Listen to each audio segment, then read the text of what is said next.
Of the techniques, there are loads of techniques that you can. We've already gone through most of them, but benchmarking, market analysis, business rules analysis, collaborative games is a very interesting one that we can try and use. Again, there are a lot of innovation games or collaborative games, as what we call. These are serious games, but you play with people across different levels. There is something called as a 2020 rule. There is something called as prune the product tree. So where you actually, like, a product has got different, like a tree, you and then you try and take the features out which is not important, you just cut it. So just like how you prune the tree with a lot of leaves and a lot of branches, and you try and trim the tree to make sure it is not growing too out of control. The same with the prune the product tree, just your product, you assume like that, and then you actually remove the features which are not making any sense, which are not useful at all, which are not contributing to the product's vision. And similarly, there's another game I've got. Actually, I created a PowerPoint presentation on innovation games. I'll share it with you after this, so you can go through to understand how the innovation games are used in real life to take decisions about your products. And similarly, there's something called as buy the feature. So basically that means that you engage all these the people who've got a stake in the product, operations, business, technology, infrastructure, customers, marketing, everyone, sales, and then you actually get them into a room like a workshop, and then you try and give them virtual money. For example, you say that this is 3,000 euros or 5,000 pounds each person. You give, like how you do the monopoly money. And then what you do is you read out, you come up with the feature. You say that I would like to now, we would try and build this feature. So for example, if it's a report on the customer engagement or customer satisfaction, for example, a customer satisfaction survey and report, if this feature has to be built in, how much would you bet your money on? So the marketing guy, for all you know, because they're customer centric, they might be really interested. They will say, yes, I would put my money on it. So he put, like, let's say 3,000 pounds of his virtual money on that. Whereas the technology person might not be putting so much, but he still thinks that's valuable, because end of the day, it's all customer and customer and users are important for the product, any process. So they will put, let's say 2,000. The next guy, operations guy, would put another 1,000, whatever, depending on their role, whatever, however they see the feature being benefit or not. So like that, and then you come up with another feature. So you create a total of all of these amounts that you collect per feature, and then the most feature with the most money would actually be meaning that it's the most sought after feature, isn't it? So it's important for the marketing, for the business, for technology, for infrastructure. That means that it has actually got that money, big money. It's 50,000 pounds worth of the money from all of these different stakeholders. That means it's something very, very valuable for the business. So you take a decision about it. Yes, we're going to go ahead with this feature. And then you come up with another feature. Again, these people would put their bets on this one. So until you run out of the money from all of these, or you run out of the features. That's called buy a feature. So like this, there are different innovation games. I'll share that PowerPoint presentation with you. It's put on SlideShare. You can actually find it on my website as well, Texavi. So that's another interesting technique which we have not discussed before. A very, very useful technique for the elicitation. Concept modeling, pretty much like your focus groups or a prototyping, where you're trying to come up with an idea. We're trying to structure a concept around that idea, and then we'll test the concept. We'll do the market testing of that, if it really flies or not. So that's, again, concept modeling. Data mining, very important, pretty much everywhere, for all different types of techniques. It's about, as I said, with the interviews that we did across 4 countries, about 120 different user interviews, we gathered so much data. We had to mine that to get the insights, and we used mind maps and a few other techniques to get the right insights, take decisions about the product, the platform. And then data modeling is about how you model the data to address, it's like a solution, whereas data mining is the technique that you would use to work on the existing data, whereas data modeling is, once you have identified the problem and the opportunities and the needs and all that, you move to the solution space. So how the solution, the to-be solution or the to-be situation, the proposed solution, how should that look like? What kind of data should it have?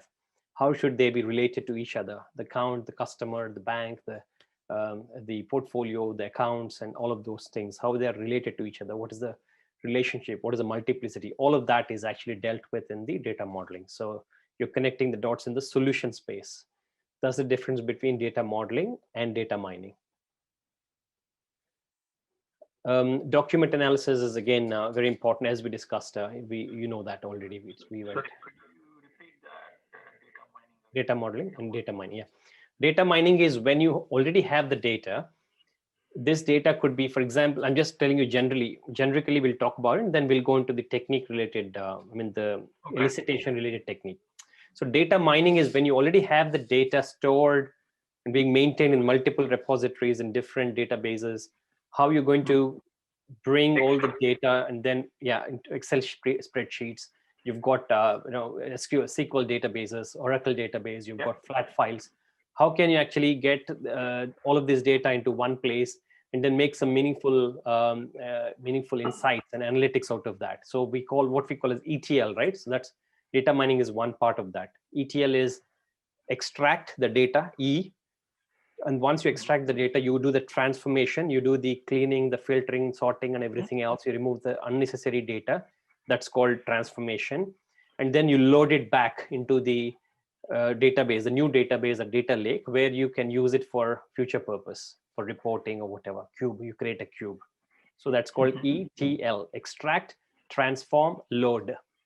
There's a way you do that. And data modeling, on the other hand, is basically about the potential way of how you can connect the different elements of the data, different entities of your data, and how you do the relationships, how you establish relationships amongst this data, these different data elements, and what are the different multiplicities, if they're one to many, one to one, one to one. For example, if you're talking about simple concept, example is about the banking. For example, if you've got a customer can have a bank account, one or many bank accounts, right? And then two customers can have the same bank account, provided the customer is like a joint account or a nominee, right? So there is a customer entity and there is an account entity. This is called entity in data modeling. Don't worry about it, what it means. We'll get to that later. It's called entity, meaning it's just an object. So customer is an object or an entity, then account is an entity, right? So customer can have one or two accounts. It could be, for example, current account, a savings account. It could be a home loan account, all of these different types of account, right? So it can have many accounts. And similarly, account can have more than one customer, because of the fact that this customer, of course, there is a primary customer, but then there is also this nominee or a joint account holder, whatever it is. And then each account can have, like, for example, it is linked to, for example, portfolio, or it can be linked to the respective house or an asset or whatever it is. So all of these so you're trying to talk about different entities here. Customer is an entity, address is an entity, account is an entity, portfolio is an entity, transaction is an entity, right? Transactions happen in the account. So you should have a separate thing called transaction. And that transaction could be debit or a credit, all of these, right? So we're talking about entities here and transactions, how they relate to each other. So that's what is called a modeling. So data modeling is about identifying the different entities within whatever you want to achieve the functionality. What are the data points? What are the entities that are leading to this data that are actually kind of helping to provide these data points?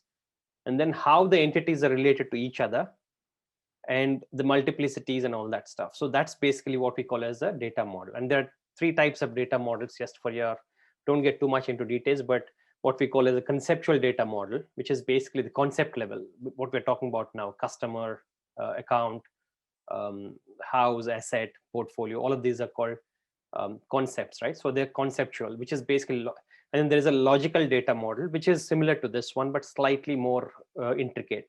And then finally, there is a physical data model, which is actually based on, if you're using SQL, Microsoft SQL, MS SQL database, it has got its own way of how you define the data format, the data type, the length of the data, the field, how many fields it has got, how many tables, all these things. And then if you have an Oracle database or a PostgreSQL or some other database, DB2, it has a completely different structure, totally different ways of managing that. So that is physical. So whatever you created for an SQL, Microsoft SQL database will not work in the Oracle database and will not work in the DB2 instance of the database, because each of them has got its own variant, its own version, its own local implementation. And that's called physical data model. So there is a physical data model, which is very technical, implementation specific. Then there's a logical data model, which is semi-technical and functional. And there's a conceptual data model, which people like us can work on. The BS can work on the conceptual data model. I created a lot of data models myself, so I know about it. So So this is a conceptual data model. conceptual data model is what you can work on being a BA, because it's like entities. You're trying to talk about the business speak or the So commonsensical speak of. it is the same as the concept modeling. What are you talking about? Sorry. No. It is the same as the concept modeling. No. No. Concept modeling is different. Concept modeling is you've got an idea, business idea. I want to develop a mouse, right? So concept Okay. is that is an idea of creating a mouse, and then concept modeling is about how that mouse should look like. You create some concepts in a as a paper sketch or something, and then you don't create a mouse yet. This is the product, but you don't create the mouse. You just create the idea. You've got an idea in your mind. You want to see whether you can create the mouse and how that would be the concept of a mouse. So you create the concept of a mouse either in the form of sketches, diagrams, wireframes, whatever prototypes, and then you test it. You take the model, and then you get the feedback from the people. Hey, would you like to use a mouse? Would you? So you don't show this. You actually show the model that you create. That you write something, draw something, and then say, what do you think is this one? Would you use it? What do you think about it? What do you think? Will this? How do you use this? How do you think? Will it move? Right? All of those things. That's what is a concept modeling. It's not conceptual model. Conceptual model is a type of a data model. Concept modeling by itself is as I given the icon, just so that you can understand. This is basically like you're trying to build a product, but it is not yet there. You're still trying to just test the waters and see if it has got enough traction, if it's making sense for the target market. Then you try and build the actual features and make it put more investment, get more people to work on the team. So anytime when you're trying to create a business plan for your idea, they say that, what's your concept? What do you want to do? I want to create, for example, a virtual currency. Then they'll ask you, okay, well, that's the idea, good idea. What's your concept then? Yeah. So then you'll say that, yeah, this is the virtual currency which is disrupting, blah, blah, blah. This is how I think it should work. That's, you're trying to model it. So then you add more and more finer details to that. But it still is a very early stage. You don't have a product yet, no features, no product, no team, no prototype. Not much of thought has been gone into it. It's not really that tangible yet. It's still in the abstract form. That's called concept. It's same as idea, but slightly a little advanced than an idea is a concept. But whereas conceptual model is a data model that you would create conceptually to connect different entities, conceptual or abstract entities. A customer is an entity you create.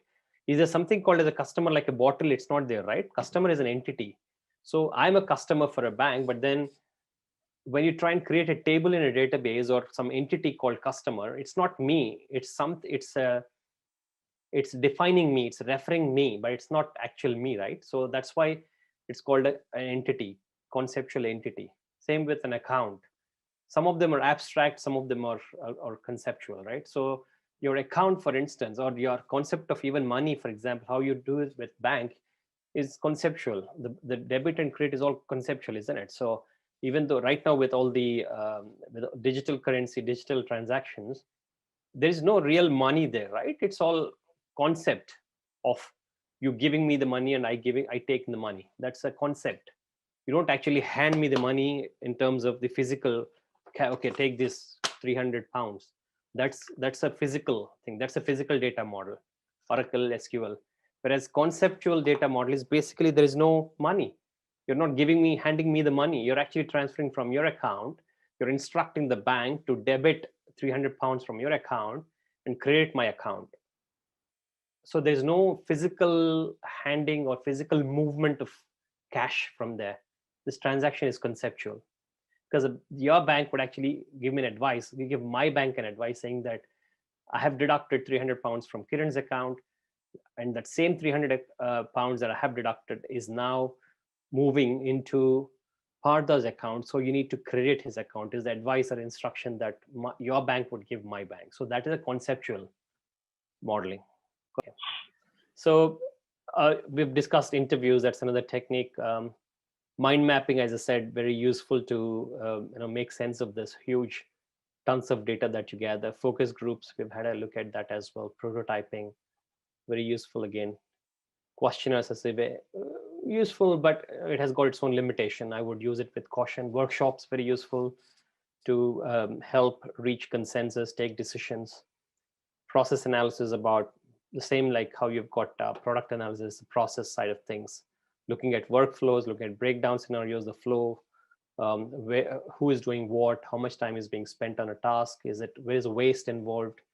And the same like the data modeling, we've got process modeling, how you restructure the process to improve it, to give more effectiveness, more efficiency into the process. So that's what you do with the process modeling. It's a solution. This is the process analysis, is what you're trying to do with the problem, with the current state, the as-is situation, and process modeling is for the newer process, or the to-be process, the solution space.